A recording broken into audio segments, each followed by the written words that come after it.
Assalamu alaykum qarindoshlar. Pythondan asos 34-qismlik darsga xush kelibsiz. Biz bu qismliqda class va instance to'g'risida so'zlaymiz.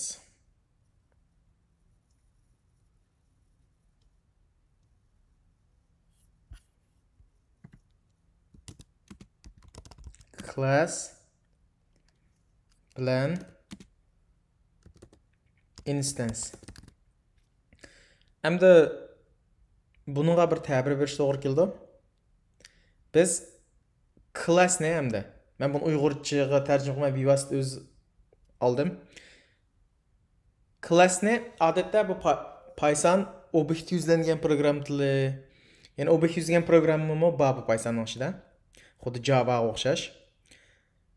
Masalan, kishilik turmushda oddiy bir misol olsam, masalan bir maktabdagi uchurlarni sonliq ma'lumotlarni saqlamoqchi bo'lsak, masalan bir maktabda balkim ma'lum sonda o'qituvchi bo'ldi.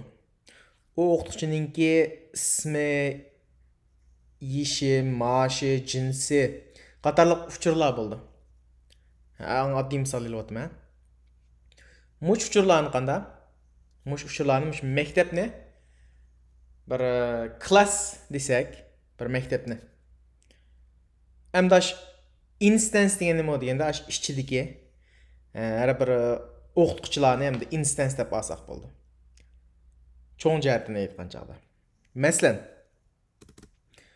bu classni, ya'ni bir chirtyojga o'xshasak bo'ldi. Class bu ochiq so'z class bilan boshlaymiz, undan keyin bir ism qo'yamiz. Ism odatda cho'ng harf bilan qo'ysak yaxshi, undan keyin son bilan boshlash qo'ymaydi. Masalan, bir maktabday Gulbog' maktab desam. Masalan, Gulbog', undan keyin osm chekit. Hozir bir Gulbog' degan bir klassni qo'ydim. Buningda ham diqqat qilinglar. Pythonda indentation deydi, bo'shliqqa bak diqqat qilamiz. Ma'ning keyindan tushganda bir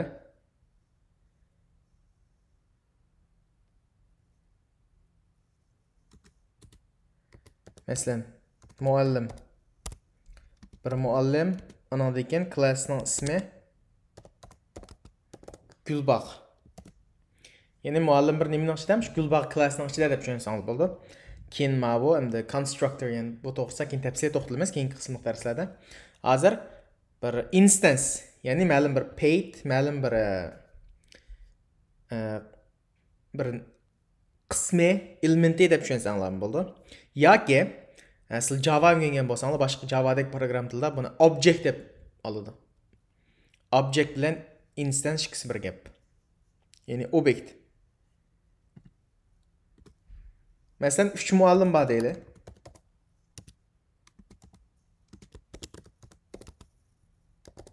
Hammamiz qaysining ichida? Gulbog' maktabining ichida.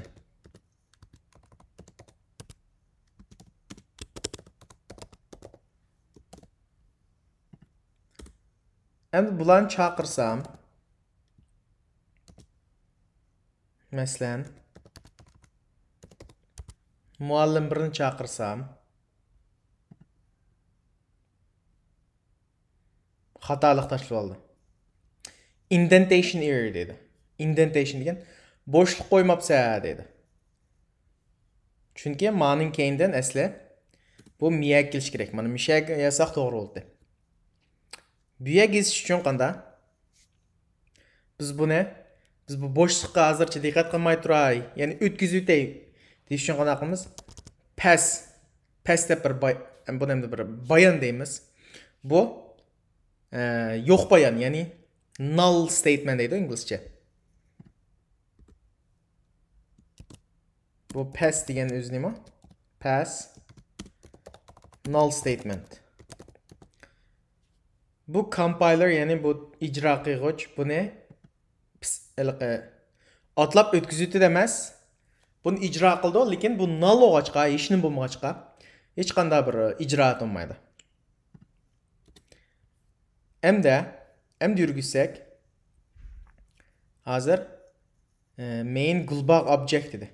Chunki bu obyektga birni ba'midoq daxil. Qimmat ba'midoq. Endi birinchi muallimningki muallim. Masalan, ismi.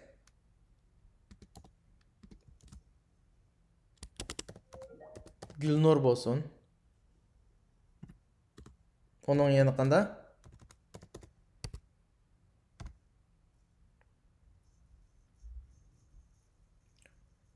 Yişi deyli. Yişi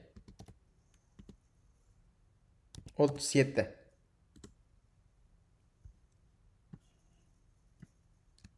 Hazırçımış 2 lam uçurun saqlaylı. İkinci ve üçüncü. Mavi muallim 3 o'qachqa ismi cho'qim mas kelgan ism yozamiz. Men birdan bir yozib bo'lganini ko'paytirishlam oldim.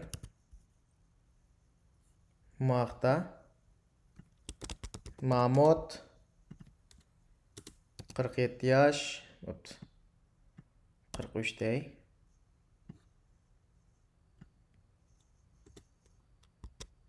Alim Can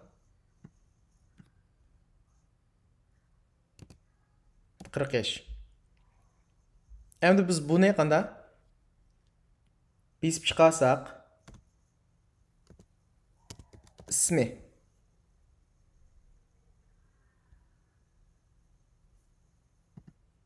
ana Gülnur chiqdi.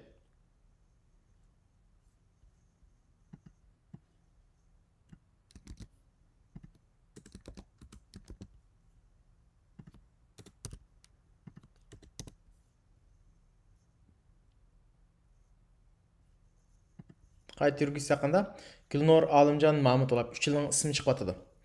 Mana bu yerdagi har bir muallim 1 2 3 deganlar bu yerda bir instance. Ya'ni biz har bir instansni qurish uchun bir dal shu vaqtdagi bir bo'lak yoki bir obyektni qurish uchun biz cho'qim qanda mush classninki yardım bilan quramiz. Ya'ni mishada har bir instansni yoki har bir obyektni qurish uchun ma classning ismi, masalan, ma classning ismi nima? Gulbag. Andan keyin men tirnoq ishlatib, buni constructor deymiz.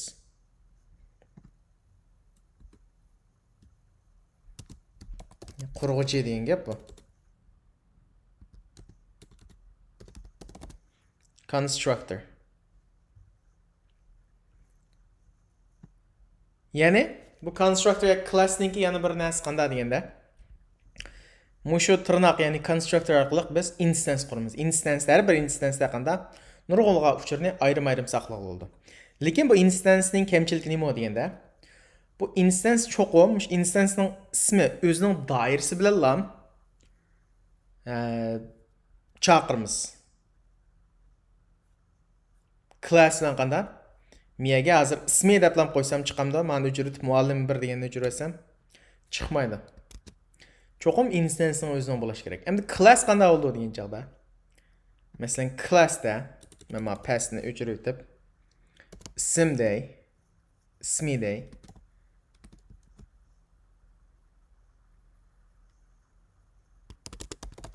Samat bo'lsin. Endi qanday? Buni print qilsam bo'ladimi? Ismi.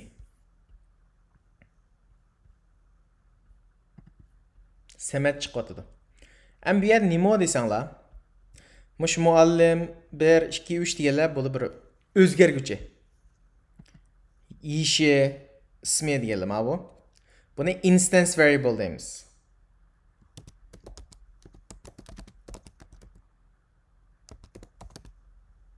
Miyadki ma print degancha, ma ismi deganim bo'ldi desanglar. Bu class variable oldu. Bu qanday ne farqi bor desanglar, bu yerda bu ismi degan, masalan, hozir string qo'ydik-ku. Masalan, int qo'ysaqmi son yoki. Qanday bo'lsin? Bivas classning ichida bo'ladi, bivas bilan qanday o'zini olsaq bo'laverdi. Bu class qitava variable bo'ldi, lekin mana ismi yeshi deganligida instance variable, chunki instance qitava. Instance qanday qildi? Cho'qim bir constructor bilan qurilishi kerak. O'z bivasda qurilolmaydi. Bu instance bilan instance variable bilan class variablening farqi. Bugungi dars mushagicha. Hozir bu classline instance bilan dastlabki tanishdik endi. Keyingi qadamda texmo, keyingi qismliq darslarda texim cho'nqur kiramiz.